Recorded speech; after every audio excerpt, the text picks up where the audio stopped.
Halo Sobat MD, apa kabar? Semoga kalian sehat selalu ya, dimudahkan rezekinya dan selalu dalam lindungan Allah Subhanahu wa Ta'ala. Amin. Khususnya buat kalian yang sudah membantu Mamang dengan nonton, like, dan juga subscribe. Jangan lupa tinggalkan juga jejak kalian dengan berkomentar, mau itu request ataupun koreksi dari kalian. Dengan itu, Mamang jadi ngerasa semangat sekali untuk terus update video-video baru. Oh iya, buat kalian yang malas gonta-ganti aplikasi, kalian juga bisa ikutin Mamang di aplikasi sosial media lain selain YouTube.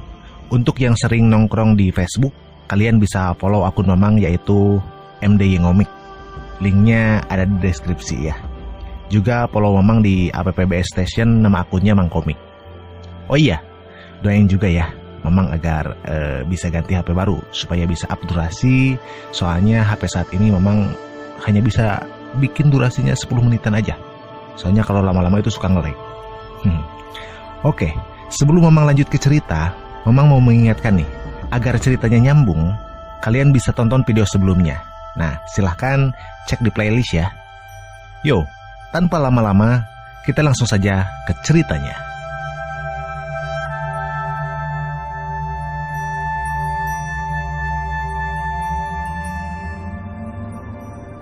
Oke, kita lanjutkan cerita sebelumnya. Setelah Jopan menampakkan dirinya, tiba-tiba dia tertawa. Debu menjadi debu, bumi kembali ke bumi. 9 penyihir milik margaku kembali. Kita dibawa ke posisi Nona Luo.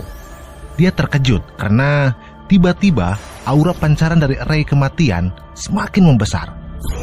Ada apa ini? Apakah raynya lepas kendali? Sedangkan di posisi Zopan, aura pekat berkumpul mengelilinginya. Aku bisa merasakannya. Kekuatanku telah kembali. Menerobos lapisan ke-7.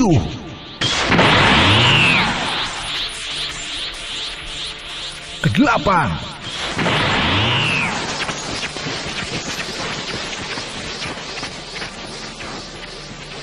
Ke-9.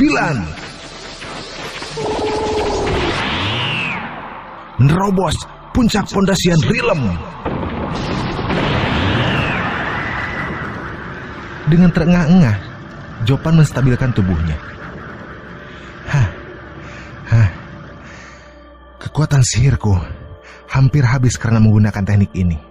Tapi semakin aku menerobos saat ini, semakin berharga pula pencapaianku di masa depan.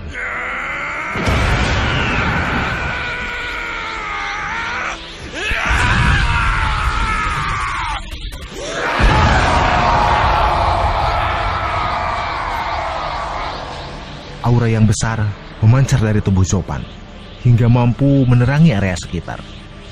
Berkumpul! Beberapa saat setelah itu, sambil jalan, Zopan berbicara dalam hati. Terobosan dalam pengumpulan ki ini jauh lebih besar dari sebelumnya, dan sumber daya yang tersimpan dalam gantian juga jauh lebih banyak daripada umumnya. Ya, setidaknya ini 3 kali lipat lebih banyak. Sekarang aku sudah melakukan terobosan. Beberapa seni bela diri harus aku terapkan. Tiba-tiba Nona Luo dan yang lainnya datang. Zopan, kemana saja kamu pergi? Kenapa arahnya lepas kendali? Oh, itu mungkin karena linzinya yang terlalu kecil, hingga arahnya menjadi cacat dan akhirnya lepas kendali. Oh iya, tadi aku pergi untuk mengecek Guanjia dan yang lainnya. Bersyukur mereka semuanya sudah mati. Tiba-tiba penjaga Pang melakukan sikap hormat kepada Zopan. Aku minta maaf. Sebelumnya, aku dibawa ke kejaman mereka. Aku tidak tahu kalau kamu berusaha menjebak mereka. Bahkan, aku sampai menghinamu. Saudara Zopan, aku harus membayar hukuman dan memberimu hormat. Bahkan, jika kau ingin kepalaku, aku tak keberatan. Penjaga Pang, kamu adalah kepala penjaga dari keluarga Luo. Dan aku hanyalah seorang pelayan kecil. Mana berani aku memberikan hukuman padamu. Apalagi kali ini Nona Luo ikut merencanakan dan membantu mengalahkan Sun Guanjia. Oh, apa? Nona juga ikut membantu? Benarkah? Ya, sekarang karena sudah tidak ada ancaman lagi, apa rencana selanjutnya? Oh, awalnya kami berencana melindungi Nona untuk pergi ke kota Feng untuk menemui keluarga Cai di sana. Kamu harus tahu, Zopan, kalau anak pemimpin keluarga Cai akan menikahi Nona kita. Keluarga Cai di kota Feng ya?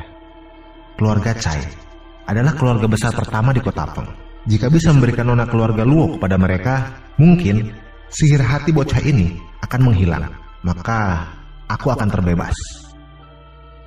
Baiklah, sudah diputuskan. Ayo kita pergi ke keluarga Cai. Tak terasa waktu cepat berlalu. Matahari pun kembali menuju tempat peristirahatannya. Sin berpindah ke satu tempat yang jauh, di mana di sana terlihat seorang lelaki yang sedang menghadap ke seseorang yang sepertinya kedudukannya lebih tinggi darinya. Woi, apakah Sun Guanjia berhasil? Lapor Xiaojai, Sun Guanjia nampaknya gagal, dan mereka sekarang sedang menuju ke kota Feng. Oh, begitukah? Lanjutkan pemantauanmu. Baik. Dia pun langsung berlalu dari tempat itu. Orang yang dipanggil Xiaojai itu beranjak dari tempat duduknya dan melangkah ke sebuah tirai yang tak jauh dari tempat itu. Perlahan dia membukanya. Master, semua teman Anda sudah di sana menunggu Anda. Tunggu saja, naga itu berada di tanganku. Setelah itu, aku akan mengirimmu kembali agar bersatu bersama saudara-saudaramu.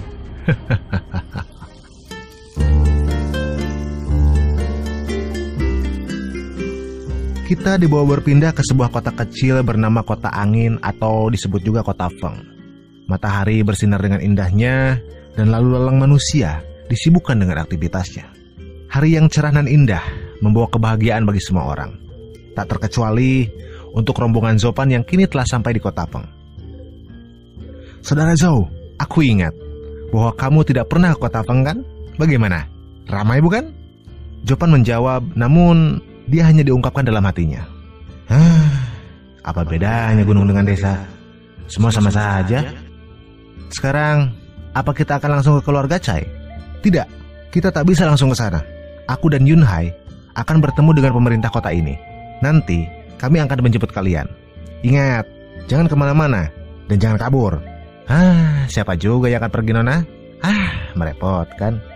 Zopan, jika kita langsung ke keluarga Cai, kita akan ditertawakan dan diperlakukan kasar di sana. Sekarang, kita akan pergi ke pintu penginapan untuk menunggu. Ya baiklah. Ayo kita pergi. Kita akan menunggu di sana. Tapi, aku akan lihat-lihat dulu tempat ini. Wih, anak babi. Kau ada di kota ini karena kakakku ya.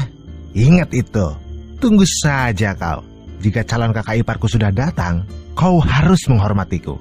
Jika tidak, maka aku akan membersihkanmu. Zopan yang kesal, dia langsung menendang Tuan Muda Luo. Tak perlu menunggu kakak iparmu. Sekarang, aku yang akan membersihkanmu. Zopan, kenapa kamu bertingkah seperti anak kecil? Lah, dia duluan yang mulai kok. Silahkan tunggu sampai kau tenang. Jika Nona merasa aku tak enak dipandang, tinggal singkirkan aja aku. Mudah bukan? Nona Luo hanya menatapnya tanpa bisa berkata-kata. Saudara Zhou, bagaimanapun dia adalah tuanmu. Bagaimana kau bisa menendangnya? Diamlah. Mereka pun lanjut melangkah pergi. Tak lama mereka melangkah, Zopan mendengar sebuah pertengkaran di sana. Bukankah kamu seorang Master Giok? Kenapa ini palsu? Woi, mata mana yang kamu lihat bahwa ini palsu? Ini adalah batu giok paling murni. Mendapatkannya saja sangat susah, Nona. Nona, apa mungkin kau tak tahu soal giok, ha? Ya, aku memang gak terlalu tahu soal giok, tapi aku telah melihat giok yang nyata dan asli. Ketahuilah bahwa giokmu itu palsu. Nona, pernah melihat sekali bukan berarti mampu membedakan yang asli dan yang palsu. Semua orang di sini telah mendengarnya. Kekonyolan macam apa ini? Ya, memang aku memiliki kemampuan untuk membedakannya. Hei Nona, Sebaiknya kau cepat pergi dari sini ya. Jangan mengganggu bisnisku. Tiba-tiba seseorang menyela pembicaraan mereka. Giok itu memang palsu. Woi, siapa itu? Ternyata orang yang berbicara itu adalah Jopan. Woi, Pak Tua, aku tahu sebuah cara untuk membuktikan bahwa Giok itu asli atau palsu.